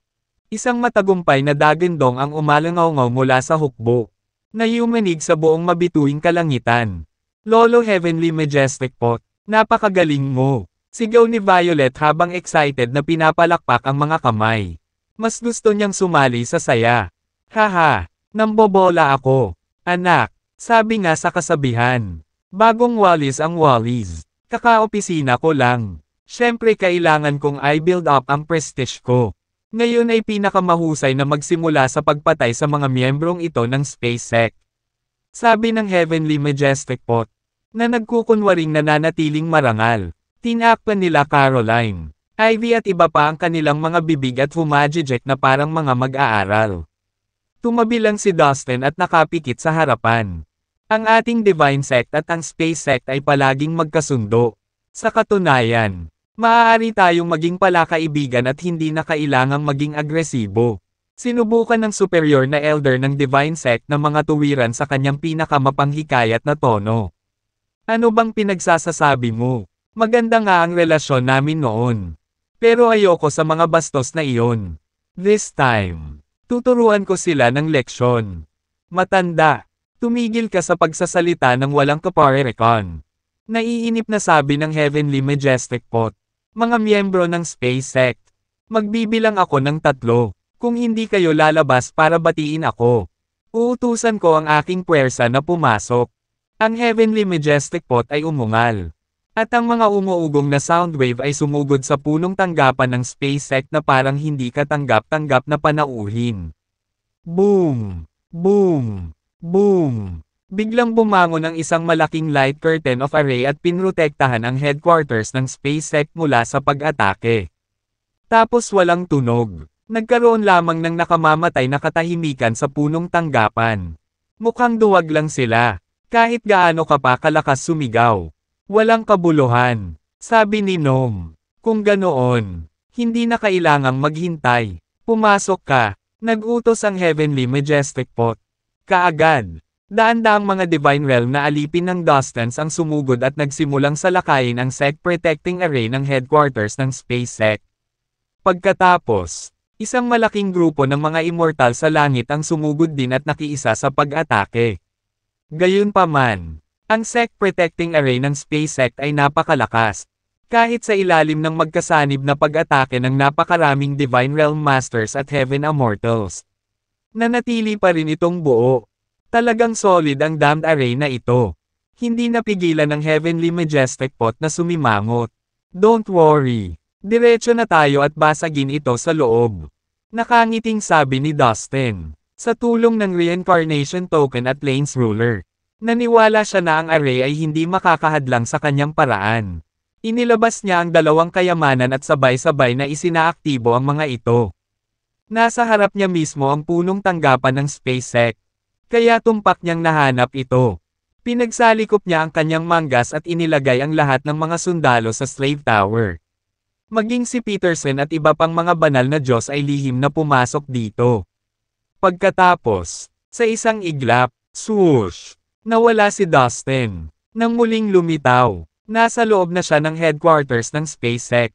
Gamit ang reincarnation token at lanes ruler. Walang napakaraming array sa mundo ang makakahadlang sa akin. Pagmamalaking sabi ni Dustin. Pagkatapos, sa ilalim ng kontrol ng kanyang isip, ang lahat ng mga tao ay lumitaw sa punong tanggapan ng SpaceX. Ang mga miyembro ng SpaceX, nasaan kayo? Lumabas ka na. Umungal ng malakas ang Heavenly Majestic Pot. Ngumisi si Dustin at hindi na umimik. Itinuon niya ang kanyang espiritual na kahulugan sa isang palasyo sa di kalayuan. Ang mga senior na miyembro ng SpaceX ay nagtatago lahat sa loob ng palasyong iyon. Ang natitirang mga miyembro ng SpaceX na nagtatago sa mga puwang kung saan-saan ay inilabas ang kanilang mga ulo sa pag-asa. Mukhang pareho silang galit at takot. Sa ilang sandali, walang sino man sa buong SpaceX ang nang-ahas na magpakita. Walang sino man ang nag-iisip na ang isang napakalakas na sekta sa 3,000 malaki at maliit na universo ay haantong sa ganito. Direktang dumating ang kanilang kalaban sa kanilang punong tanggapan. Ngunit lahat sila ay nagtago at walang lakas ng loob na makipaglaban. Ngunit ito ay naiintindihan. Masyadong nakakatakot ang lakas ng mga taong dinala ni Dustin. Kalahati. Tara na. Pinangunahan ni Dustin ang kanyang hukbo patungo sa napakagandang palasyo. Mga duwag, gusto mo bang lumaban ako sa loob? Nakatayo sa labas ng gate ng palasyo. Ngini siya ni Dustin. Dustin, please wag kang magagalit. Sa wakas, ang pinuno ng SpaceX, kasama ang isang grupo ng mga senior member, ay pinilit na ngumiti sa kanilang mga mukha at hinanda ang kanilang sarili na lumabas. Sa loob, sila ay nakasakay sa kahihiyan. Dustin, may 2 Diyos na nagtatago dito. Kakausapin ko sila. Ikaw ang humarap sa mga taong ito. Sa oras na ito, nakatanggap si Dustin ng mensahe mula kay Peterson. Sige. Tumango si Dustin. Naiintindihan kung ano talaga ang ibig sabihin nito. Dustin, alam kong may mga hindi pagkakaunawaan sa pagitan mo at ng ating SpaceX noong nakaraan. Gayunpaman, naniniwala ako na pinakamahusay na maging magkaibigan tayo mula sa araw na ito. Ang aming sekta ay handang makipagpayapaan sa iyo, sabi ng pinuno ng SpaceX kay Dustin. Oh, makipagpayapaan ka sa akin. Haha, sa lahat ng nangyari sa pagitan natin noon. Sa tingin mo kaya mo bang burahin ang lahat ng kahindek-hindek na ginawa sa akin ng sekta mo sa ilang matatamis na salita? Mukha ba akong tanga? Ngumisi si Dustin. Noong nakaraan, maraming beses sinubukan ng SpaceX na tugisin si Dustin at patayin siya. Sa mundo ng Divine Being, ang mga tao ng SpaceX ay nasangkot din sa bagay na nakapinsala sa mga kaibigan ni Dustin at nagpuwersa sa Boss of Darkness. Na halos napatay silang lahat. Para kay Dustin, hindi basta-basta malulutas ang gayong sama ng loob. Dustin, naaawa talaga ako sa ginawa ng mga tauhan ko sa iyo at sa mga kaibigan mo. Can you tell me how I can make it up to you? Ako ay lahat ng tainga. Sabi ng pinuno ng SpaceX sa mahinang boses at ngumiti. Siya ay lubos na nangungutya kay Dustin.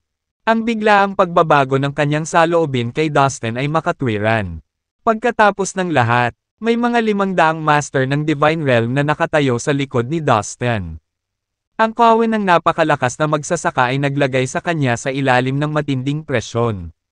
Ahem! Biglang tumahimik ang Heavenly Majestic Pot.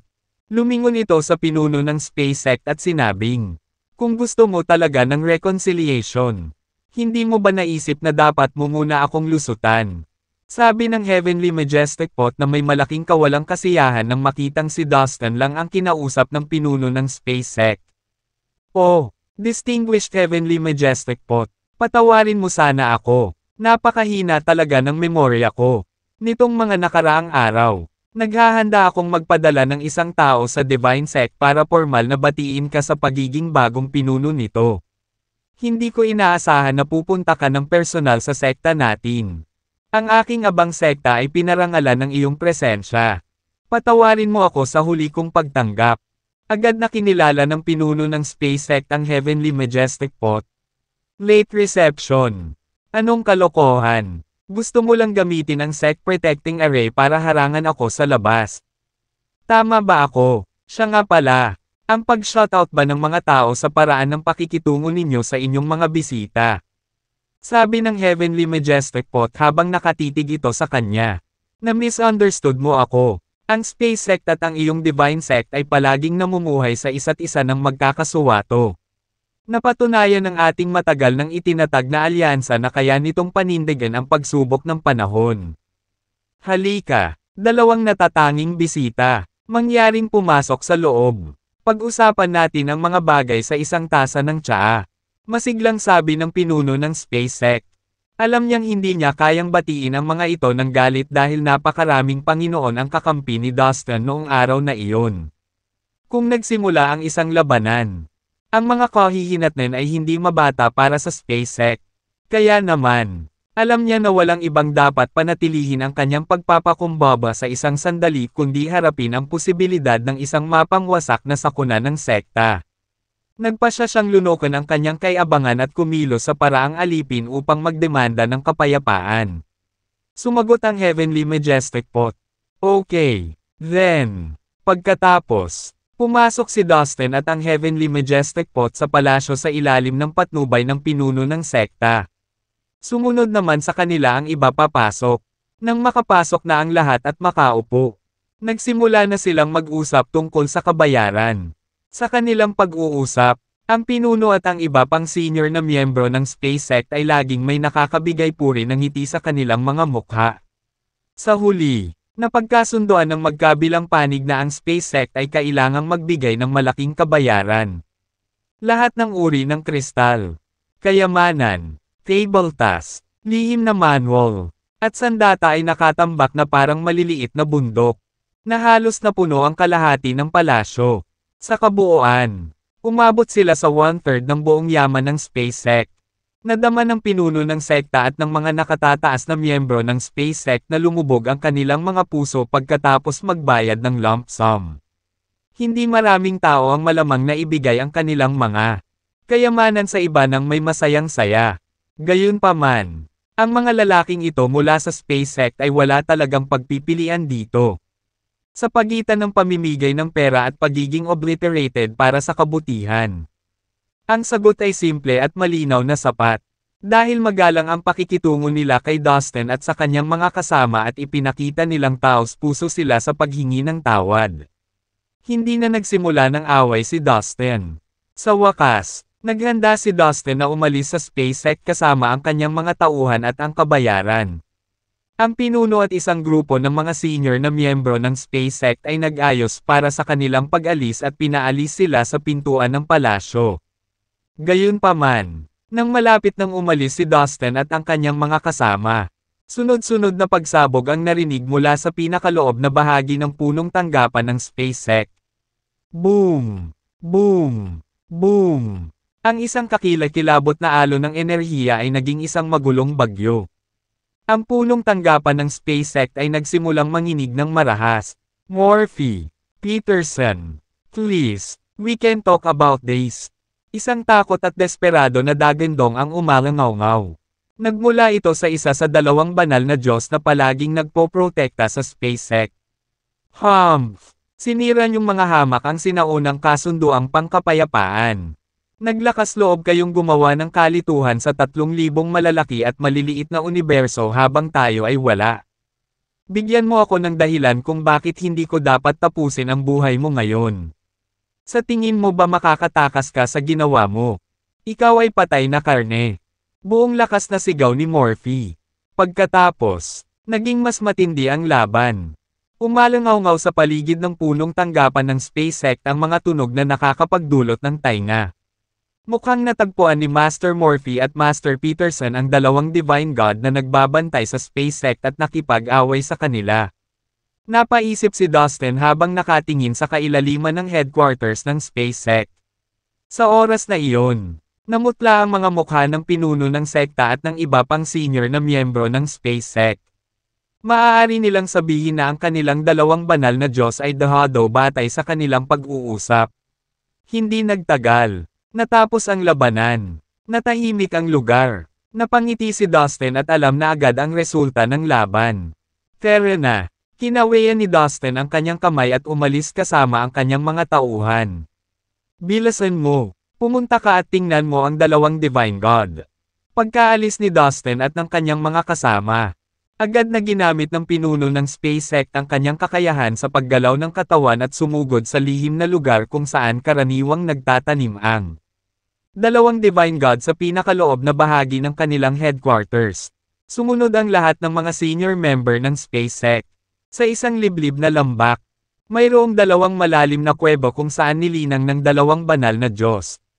Ilang hanay ang naset up sa lambak para pigilan ang ibang tao na pumasok. Gayunpaman, ang mga array na iyon ay nawasak na ngayon. Ang lupa ay tuyo at bitik. Ang mga halaman ay nasunog. At ang mga bundok ay gumuho. Natamba na rin ang dalawang kuweba sa lambak. Wala ring mga palatandaan ng buhay sa loob. Ito ay hindi maganda. Baka may nangyaring masama sa ating dalawang Divine God. Sigaw ng matataas na miyembro ng Space Sect sa gulat. Mukhang totoo ang chismis. Si Dustin ay may maraming banal na Diyos na sumusunod at nagpoprotekta sa kanya ng palihim. Buti na lang at hindi kami nag-away sa kanya. Kung gagawin natin, tiyak na mapapawi ang ating sekta. Sabi ng pinuno ng Space Sect habang pinupunasan ang pawis sa kanyang noo. Oo, totoo iyan. Ang mahalaga ay nakatayo pa rin ang Space Sect. Isang matanda sa tabi niya ang tumango bilang pagsang-ayon. Sa oras na ito, umalis si Dustin at ang kanyang mga tauhan sa punong tanggapan ng Space Sect. Master, anong sekta ang susunod nating pupuntahan? Tanong ni Violet, ang mukla ng Hunting Cosmos. Sabi ni Dustin matapos mag-isip sandali. Sa oras na iyon, ang nangyari sa pagitan ng Divine Sect at ng Space Sect ay kumalat na parang apoy sa buong 3,000 malaki at maliliit na universo. Muli, ang pangalang Dustin ay nakakuha ng atensyon ng lahat. Talagang babangon ang binatang ito na nagngangalang Dustin mula ngayon. Oo, narinig ko na mayroon siyang daan-daang mga Panginoon sa Divine Realm bilang kanyang mga alipin. Bukod dito, nakipagkaibigan siya sa ilang banal na Diyos.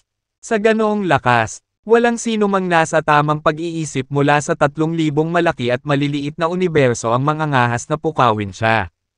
Yung mga kilalang sekta na nambubuli kay Dustin noon. Magkakaproblema ngayon. Pinag-uusapan ng mga tao si Dustin sa lahat ng dako. Naalarma ang lahat ng mga sekta na nagkaroon ng isyo kay Dustin noon. Natatakot sila na maaga o huli ay pumunta si Dustin sa kanilang headquarters para manggulo. Sa malawak na mabituing kalangitan ng Hunting Cosmos, biglang lumitaw ang figure ni Dustin. Lumabas kayong lahat. Sinabi ni Dustin sa pamamagitan ng kanyang espiritual na kahulugan. Pagkatapos, inilabas niya ang lahat ng tao sa Slave Tower. Dinala niya ang lahat sa punong tanggapan ng angkan ng Mo. Hoy, Dustin! Bakit hindi mo sinabi sa akin ng maaga na pupunta ka? Mag-aayos sana ako ng welcome party para sa'yo. Isang boses ang nagmula sa malayo. Ang pinuno ng angkan ng Mo ay nagmamadaling dumating kasama ang isang malaking grupo ng mga tao. Dustin, ito ay regalo para sa iyo mula sa Muklan. Mangyaring tanggapin ito, walang pag-aalinlangan. Ibinigay ng pinuno ng Muklan ang 12 space rings kay Dustin. Gamit ang kanyang espiritual na kahulugan. Nalaman ni Dustin na ang bawat space ring ay puno ng lahat ng uri ng mahalagang kayamanan. Nagdagdag ito ng isang kahanga-hangang kapalaran. Makinig ka, Dustin.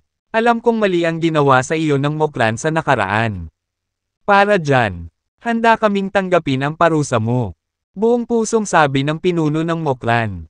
Well, saglit na tulala si Dustin at hindi alam ang sasabihin. Tapos, biglang lumitaw ang isa pang figure. Dustin, nahanap na rin kita. Nandito ako para ipagkaloob sa iyo ang isang magandang regalo sa ngalan ng lahi ng Tombay. May paggalang na sabi ng isang matangkad at payat na medyo may edad na. Naglabas din siya ng 12 ng space rings at ibinigay kay Dustin. Sa kanyang espiritual na kahulugan, Iniskan ni Dustin ang space rings at natuklasan na napuno din sila ng napakaraming kayamanan. Tila napagpasyahan din ng lahi ng Tombe ng Ghost Dom na makipagkasundo sa kanya. Dustin. Kanina pa kita hinahanap. Isang lalaking nakasuot ng silver na damit na sutla na nakasakay sa isang kabayo at may hawak na silver na sibat ang sumugod patungo kay Dustin at nagsabi. Dustin, sa ngalan ng ating Wang Fu clan, narito ako, para iharap sa iyo ang ating regalo. Umaasa kami na maaayos namin ang aming hindi pagkakaunawaan at sa wakas ay maging maayos ang kalagayan. Nag-alok din ang lalaki ng 12-dosenang space rings kay Dustin. Noong nakaraan, para mailigtas si Suzy at ang kanyang kapatid, pinatay ni Dustin si Hanson Wang Fu, ang anak ng pinuno ng Wang Fu clan. Mula noon, ang Wang Fu clan ay may sama ng loob sa kanya. Gayunpaman, sa sandaling iyon, humihingi sila ng kapatawaran kay Dustin. Ito ay katawa-tawa. Pagkatapos, hindi mabilang na mga tao ang lumitaw ng wala saan sa mabituing kalangitan. Lahat sila ay dumating na may dalang mga regalo sa ngalan ng kanilang mga sekta. Marami pang ang mga sekta na walang awayan noon kay Dustin. Ngunit dumating pa rin para magbigay ng malalaking regalo kay Dustin dahil sa takot. Napakaraming regalo ang natanggap ni Dustin noong araw na iyon kaya medyo napagod pa siya sa pagpapasaya sa lahat. Pareho siyang natuwa at walang imik at the same time. Galing ka sa Beast Cosmos. Pinadalhan ka ba ng regalo ng leader mo? Nagulat si Dustin nang makitang ang isang matandang lumalapit sa kanya ay galing talaga sa Beast Cosmos. Sinabi niya sa matanda, hindi ko matatanggap iyon. Kaibigan ako ni Prinsipe Aldrich ng Beast Cosmos. Huwag kang mag-alala, hindi ako magdudulot ng gulo sa inyo. Mr. Lin, please take it, kung hindi ko maipaliwanag sa pinuno ko. Sabi ng matanda na may mapait na mukha. Hindi, salamat, pero pakiusap ibalik mo ito. Wala talaga akong problema laban sa Beast Cosmos. Medyo nahiya si Dustin. Pakiusap huwag mo na akong pahirapan pa. Kung hindi mo tatanggapin ang Reg Along ito, parurusahan ako ng aking hari sa sandaling bumalik ako. Nangingilid ang luha sa mata ng matandang iyon habang nanginginig na nagsimulang lumuhod. Sa loob lamang ng ilang araw, ang pinuno ng Divine Sect ay napatalsik dahil sa binatilyong ito na nauna sa kanya. At ginawa pa nga ng batang ito ang pinuri na Space Sect na humingi ng kapayapaan. Anumang malalaking sekta sa loob ng 3,000 malaki at maliliit na universo. May kaaway man ito kay Dustin o wala, ay takot na siya na susunod sa kanila. Maraming mga sekta ang mabilis na nagpadala ng mga kinatawan na may dalang mararangyang mga regalo sa pagtatangkang makapasok sa magandang biyaya ni Dustin. Ang mas masahol pa, ang usapan ng bayan ay ang mga banal na Diyos sa likod ng ilang malalaking sekta ay nawala ng walang bakas. Lahat sila ay tumakbo sa burol sa takot na makaganti si Dustin sa kanila. Sila ang Sumire sa Fallen Immortal Cosmos pagkatapos ng lahat. Walang sino man mula sa 3,000 malaki at maliliit na universo ang nang-ahas na tumayo laban kay Dustin ngayon. Naiintindihan ko. Tatanggapin ko ito at bibisitahin ko ng personal ang iyong hari sa hinaharap. Walang choice si Dustin kundi ang atubiling tanggapin ang handog.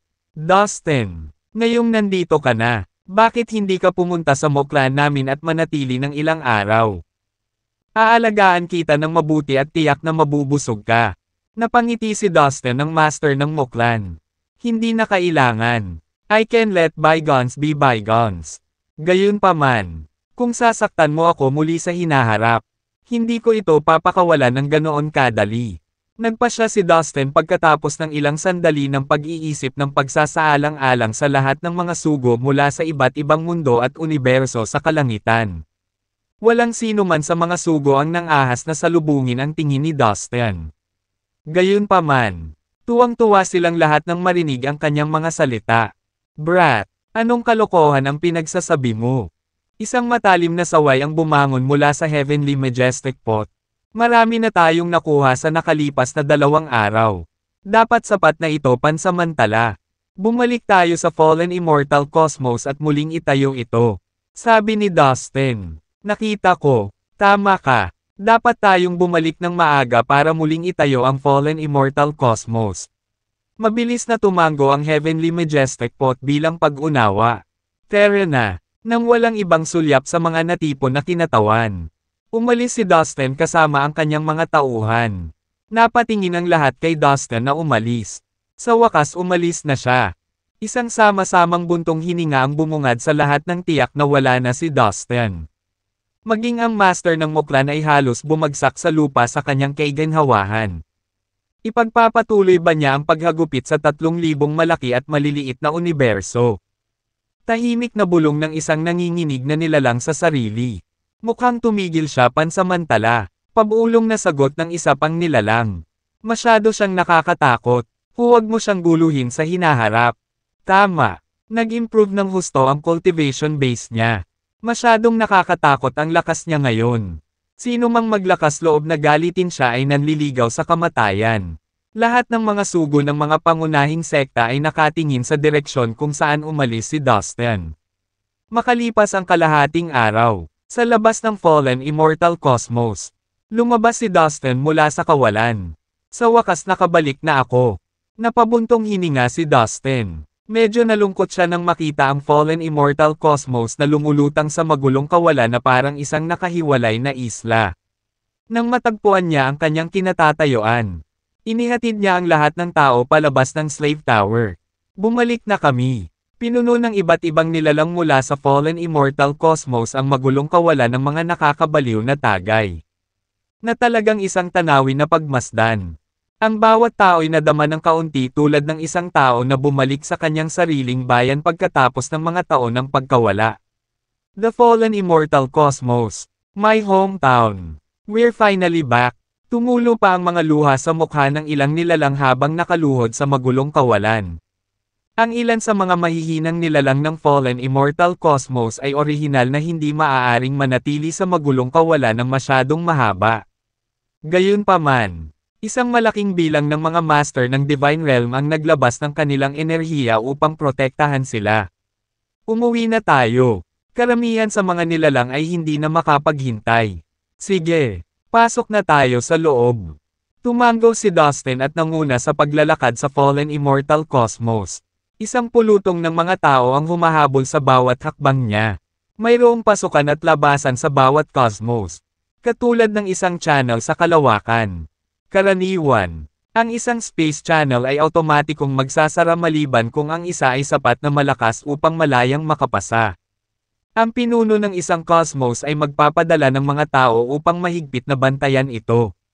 At ang mga ordinaryong nilalang ay hindi pinapayagang malayang dumaan. Gayunpaman, ang Fallen Immortal Cosmos ay karaniwang nabawasan sa wala. Ang space channel nito ay matagal nang bukas para sa sinuman. Di nagtagal. Isang malaking bilang ng mga tao ang sumunod kay Dustin sa Fallen Immortal Cosmos. Karamihan sa kanila ay tumingin sa eksena sa harap ng kanilang mga mata na hindi makapaniwala. Ito ay purong kaguluhan, hindi mabilang na mga bituin, eroplano, at maging ang batas ng pinakamataas na kaliwanagan sa cosmos, ay malubhang nasira. Nagkalat ang mga guho sa bawat pulgada ng espasyo hanggang sa nakikita ng mata. Ang mga bitek ng madilim na espasyo, tulad ng mga makakapal na spiderweb, ay gumapang sa espasyo sa loob ng buong cosmos. Ito ay isang medyo nakakagambalang tanawin. Ito ay napakasira na ang batas ng pinakamataas na kaliwanagan ay nawala at ang espiritual na enerhiya ay halos ganap na naubos. Ito ang naging dahilan ng Fallen Immortal Cosmos pagkatapos nito. Ito ay malungkot, malamig, at walang buhay. Oh my God! Anong nangyari? Paano naging ganito ang Fallen Immortal Cosmos? Bakit kalahati na lang ng cosmos na tinirhan ko simula noong bata ako ang natira? Walang sino man sa kanila ang makatanggap sa kanilang nakikita.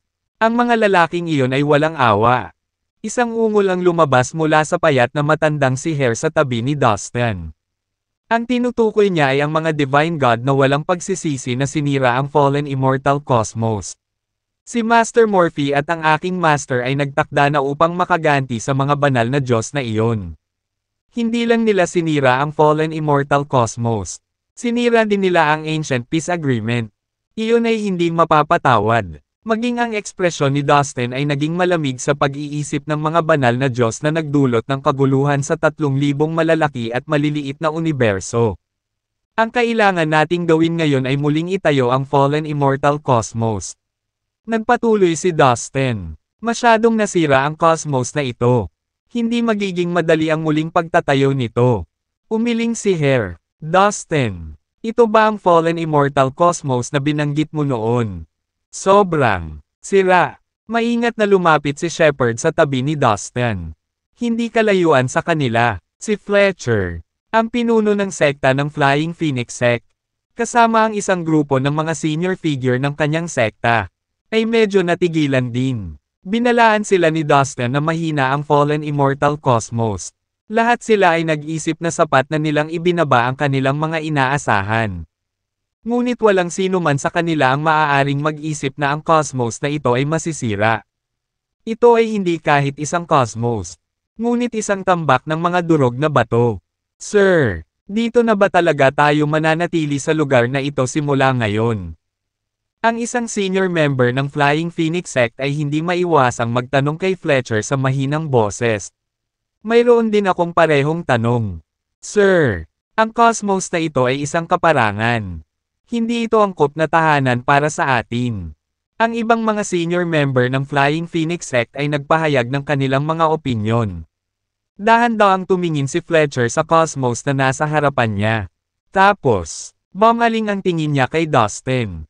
Sa wakas, nakapagdesisyon na siya. Oo, simula ngayon, ang cosmos na ito ang magiging tahanan natin. At susundan natin si Dustin. Matigas na sabi ni Fletcher. Ano? Ha? Nagkatinginan ang mga senior na miyembro ng Flying Phoenix Sect na may nagtatanong na mga mata. Ginamit nila ang kanilang espiritual na mga pandama upang makipag-usap sa isa't isa sa buong panahon syempre. Ang dahilan kung bakit ako nagpasya na pumunta sa Fallen Immortal Cosmos ay hindi dahil sa kalidad ng lupain nito. Napunta ako dito dahil sa kanya. Dahan-dahang sabi ni Fletcher at tumingin kay Dustin. Mayroon si Dustin na 2 medium grade na banal na Diyos na gagawin ang lahat para protektahan siya. Wala pa akong nakilalang sino mang kasing kapangyarihan niya. Malaki ang puso. At tunay. Sa katunayan, naniniwala ako na makakamit niya ang isang bagay na talagang malaki. Matutulungan niya tayong lumakas at mapabuti ang kalidad ng ating buhay. Magtiwala ka sa akin. Sinubukan ni Fletcher na kumbansihin ang lahat ng matatandang miyembro ng Flying Phoenix Sect sa pamamagitan ng kanyang espiritual na kahulugan. Dustin, saan tayo magsisimula? Tanong ni Master Kevin pagdating niya sa Dustin. Sabihin sa lahat ng nilalang na bumalik sa kanilang sariling mundo. Kung may kailangan sila, maaari silang lumapit sa iyo para sa tulong. Kung may mga issue, ilagay ito at aayusin namin ito kaagad. Anyway, naniniwala ako na makakahanap tayo ng paraan para malampasan ang mga problema natin. Sabi ni Dustin matapos mag-isip sandali. Pagkatapos, kinaweyan ni Dustin ang kanyang kamay at nagbigay ng daan-daang space rings kay Master Kevin. Ang bawat space ring ay napuno ng lahat ng uri ng mapagkukunan ng hindi nagkakamali na halaga. Bago umalis sa Celestial Cyan Kingdom, sina Dustin, Peterson ang Daoist Ancestor, at ang iba pa ay pumasok sa punong tanggapan ng Enigmatic Sect at nakakuha ng napakalaking halaga ng kayamanan nito. Sa nakalipas na 2 araw, malaki rin ang natamo ni Dustin sa 3,000 malaki at maliliit na universo. Bukod dito, may sariling ipon si Dustin. Noon, ang dami na niyang ari-arian. Tiningnan ni Master Kevin ang daan-daang space ring sa kanyang harapan at iniskan ang mga ito gamit ang kanyang espiritual na kahulugan. Tapos, nagbago ng husto ang mukha niya. Napatulala siya, ngunit hindi nagtagal ay nalampasan niya ang pagkabigla. Noong nakaraan, sa tuwing babalik si Dustin mula sa labas ng mundo, magdadala siya ng maraming kayamanan kay Master Kevin, na hinihiling sa kanya na ihanda ang Fallen Immortal Cosmos ng mga kayamanang. Iyon, lahat, makinig sa akin. Biglang anunsyo ni Dustin. Natahimik ang bawat nilalang sa isang iglap matapos marinig ang sinabi ni Dustin. Lahat ng mata ay nakatutok sa kanya. Sa mata ng lahat, Si Dustin ang tunay na master ng cosmos na iyon. Hindi natitinag ang posisyon ni Dustin sa puso ng lahat. Tulad ng alam mo, ang ating bayan, ang fallen immortal cosmos, ay nasira. Kahit anong mangyari, ito ang aming tahanan. Ang lupaing ito ay aming hamak na tahanan magpakailanman. Kailangan nating gawin ang lahat para muling mabuo ang ating maluwalhating cosmos. Ipinapangako ko sa lahat na pangunahan ko kayo sa pagpapanumbalik ng ating tahanan. Ang fallen immortal cosmos, sa tulong ng lahat, ang lahat ay uunlad ng mas mabilis at mas mahusay kaysa dati. Naniniwala ba kayo sa akin? Lahat, binibigyang diin ni Dustin ang bawat salita sa kanyang pananalita ng buong kumpiyansa habang dahan-dahan niyang sinulyapan ang lahat. Para sa isang maikling sandali, ang lahat ay patay na tahimik at nakatitig kay Dustin nang hindi kumukurap. Sa susunod na sandali, nagsimula silang sumigaw. Naniniwala kami sa iyo, Leader Dustin. May tiwala kami sa iyo. Sunod-sunod na bumangon ang malalaking tagay na yumanig sa buong cosmos. Sa sandaling iyon, ang mapanglo at malamig na cosmos ay puno ng buhay at lakas. Siguro, sa sandaling ito, ang pinakamahalagang bagay ay upang mapalakas ang moral. Dustin, maganda ang ginawa mo, sabi ni Hare kay Dustin na may pagsang-ayon. Then, biglang may narealize si Dustin. Wait, ano? Biglang nagbago ang mukha ni Dustin. Mukhang may reaksyon ang magulong puno ng mundo. Hindi makapaniwala si Dustin. Kasunod nito, dahan-dahang lumitaw ang isang maliit na puno sa Slave Tower. Pagkatapos, umalis ang maliit na puno sa Slave Tower at naging isang punong kasing laki ng daliri. Marahang dama po ito sa balikat ni Dustin. At tumingin sa paligid. Ang maliit na puno ay walang iba kundi ang magulong puno ng mundo. Nananatili itong kasama ni Dustin nang walang anumang tunog at tahimik na nagpapagaling. Ang magulong puno ng mundo ay naglabas ng kakaibang enerhiya, na naghihiwalay sa sarili nito sa espiritual na kahulugan ng lahat. Si Dustin lang ang nakakakita. Gusto ko ang cosmos na ito. Biglang sabi ng magulong World Tree at tumango kay Dustin. Hoy, gising ka na. Talaga, ikaw. Natigilan si Dustin. Oo. Ang gayong kawalan ay maaaring maging isang bagay na mahusay. Ang lahat ng bagay ay maaaring magsimula sa simula pa lamang. Nakikita ko ang tunay na potensyal sa lugar na ito. Karamihan sa mga bagong bagay ay lumaki sa pagkasira. Paliwanag ng magulong puno ng mundo. Gusto ko lahat ng bagong bagay. Nagpatuloy ang magulong puno ng mundo. Biglang may naisip si Dustin at hindi niya maiwasang matuwa nang marinig ang matatalinong salita ng magulong World Tree. Minsang sinabi ni Peterson the Daoist ancestor na ang magulong World Tree ay maaaring mag-upgrade ng kalidad ng mga mundo at cosmos. Sa oras na iyon, naisip ni Dustin na ilipat ang fallen immortal cosmos sa magulong puno ng mundo.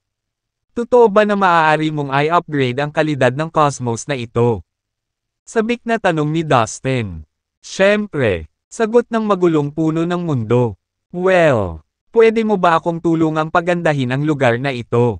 Tanong ni Dustin habang nakatingin sa magulong puno ng mundo na may umaasam na mga mata. Tulungan ka? Tanong ng magulong puno ng mundo.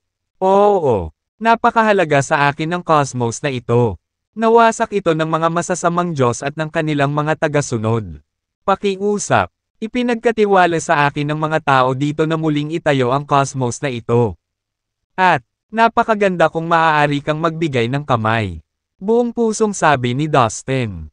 Sige, since sincere ka, tutulungan kita. Bukod, ang pag-upgrade ng kalidad ng isang cosmos ay paraan ko rin ng paglilinang. 2 ibon na may isang bato. Tama ba? Bakit hindi? Tugon ng magulong puno ng mundo. Nang marinig ang mga salita ng magulong puno ng mundo, nasa Cloud9 si Dustin na halos mapatalon siya sa tuwa.